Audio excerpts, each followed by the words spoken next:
That escalated quickly. Did he just say what I think he said? My heart bleeds blood red, yours a deeper hue. I loved you but I never needed to. I had no reason to, you had no sweet in you. I can't be sour, I got me to do. You f***ed him so I'm fucking leaving you. What's up? I'm Wayne Rama, rapper, writer, producer extraordinaire. Today I'm going to be doing a deep dive on the genius behind Post Malone and the Weeknd's new post-heartbreak smash, One Right Now. If you're new to my channel, I take hot new songs and dissect them, play along with them, react to them, explore what makes them great, and then rap on them as though I was featured on the record. Because I'm doing my thing on this song and my name's Wayne Rama, I decided to call this process a Ramification. And as you may know, I've spent the last year or two perfecting my craft, writing and producing my own music, and finally getting serious about social media and promo. So I can share my gift with the world. But I'm still a music lover, so this is another great opportunity to catch up on some dope new music that's not mine. I first noticed Post Malone on the White Iverson record. I thought he was really talented, and I liked the video with the Rolls Royce in the desert. And by that point, I was really starting to aspire to make my own music. So I wanted to hate on him pretty bad, because I wasn't where he was. But he was just too good to hate on. And I feel like I've grown a lot since then, both musically and personally. The Weeknd is a fellow Canadian. I first caught wind of him on the House of Balloons tape. I couldn't get enough of the Wicked Games record. It was one of those I definitely wish I had written. It was just so fresh to my ears. I remember telling everyone I could about him. And I was really fucking stoked when that record got picked up by radio in Vancouver. Vindicated. Alright, I'm starting to get excited. Without any further ado, let's get into it. This is gonna be good. Well, Weeknd gets the first verse. That escalated quickly. It's on some John Wick shit up in here. Wow. Did he just say what I think he said? I broke my hand on the same wall that he f***ed you on? Ooh. That's a great line. It's a lot of words, but they're all really f***ing good. And that gives the song a great second layer. I've heard somewhere that music makes you feel feelings, lyrics make you think thoughts, and songs make you feel thoughts. But all kidding aside, it really resonated with me, and in some way in the background of my mind, I think it still subtly influences my writing. I don't really want to be a teacher, so I won't bore you with the details, but that really made a lot of sense to me when I heard it. Anyway, okay, I don't really understand why he's killing all these dudes. Do they represent the body count of the girl who cheated him? Maybe we'll see. There's Posty. Wait, are those the dudes the Weeknd was killing earlier? Posty's dressed in white, the Weeknd in black. Is this a good guy, bad guy thing? If so, who's the good guy and who's the bad guy? Let me know in the comments below. Now that is a gun. Wow. I have no idea what kind of firearm that is, but it looks pretty badass. If you know what kind of gun that is, let me know in the comments below. I think the Weeknd is invading Post Malone's compound, but I'm still not sure.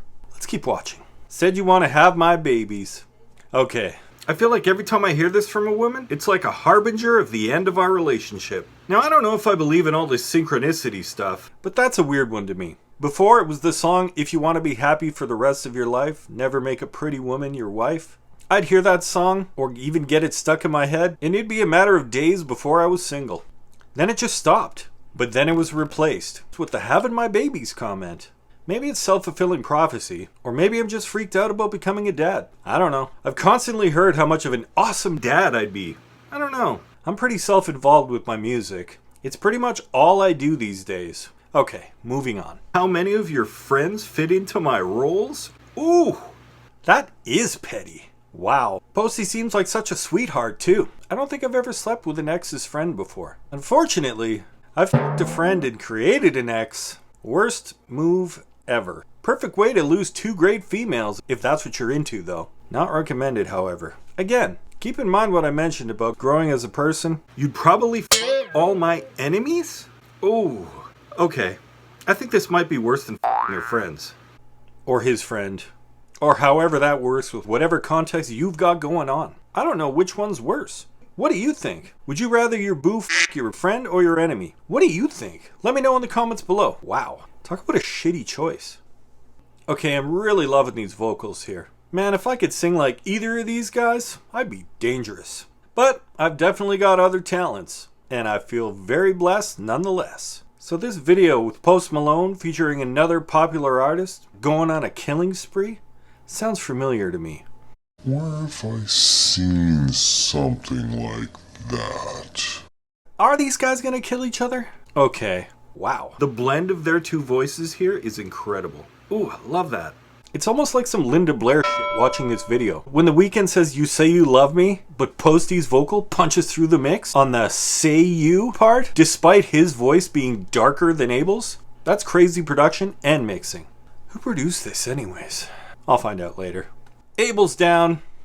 Oh, Posty got tagged. Double headshots. I knew they'd end up killing each other. Alright, nice work. Shout out to Post Malone. Shout out to The Weeknd. Shout out to... Who's the producer? I'll get it in editing. Shout out to the producer whose name is on the screen right now.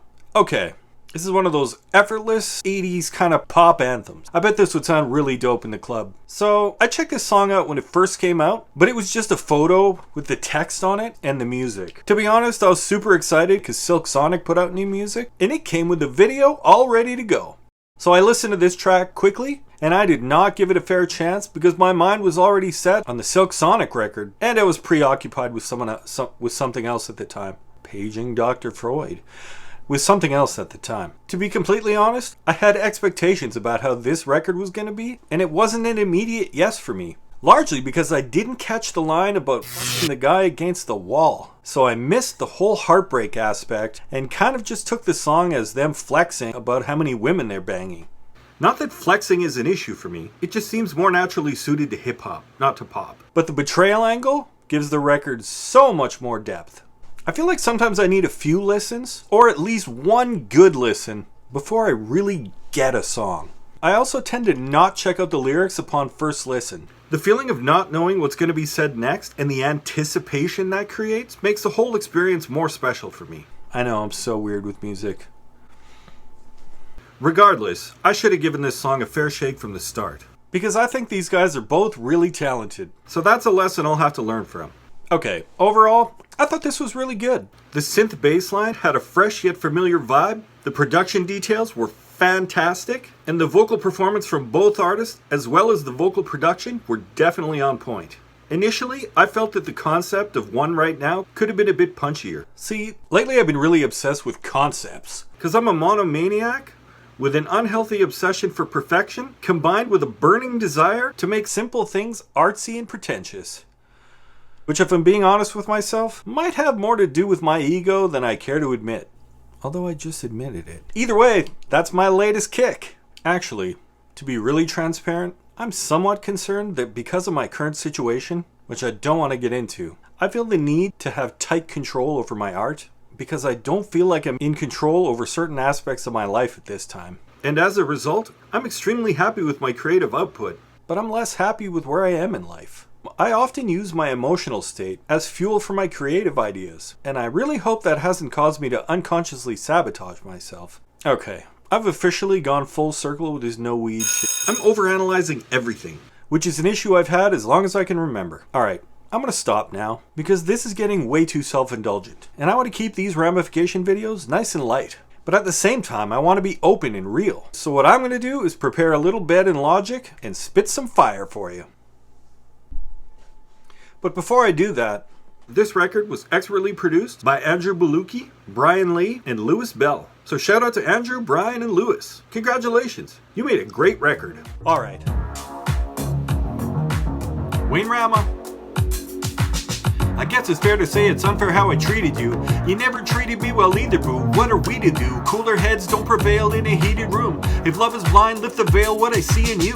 My heart bleeds blood red, yours a deeper hue. I loved you but I never needed to. I had no reason to, you had no sweet in you. I can't be sour, I got me to do. You fucked him so I'm fucking leaving you. Bye, bye, bye, bye, bye, bye. Alright, this song is going to be stuck in my head all night. And I'm glad, because usually it's my stuff that's locked in there. This record definitely grew on me. So great job, guys. While I'm sure they're not checking out the internet for fan-made videos. If Post Malone, The Weeknd, or any of their people happen to see this, yo, I got hella smashes for both of you guys. Real talk. So hit me up and let's talk hit music. Because you guys have $1 million voices. And I've got $1 million records. Okay. Thanks for hanging out with me. If you like the video, give it a thumbs up and subscribe. And leave a comment below and tell me which songs you want me to ramify next. And most importantly, if you liked what I added to the recipe, I invite you to check out my production and writing skills on my song Trading Up, right here. I think it's an emotional smash. What do you think? And if you're more into rap, check out the twist ending on my single Luka Doncic, Rookie of the Year. And don't forget to subscribe to my channel and turn notifications on. It helps me and the channel a lot, algorithmically.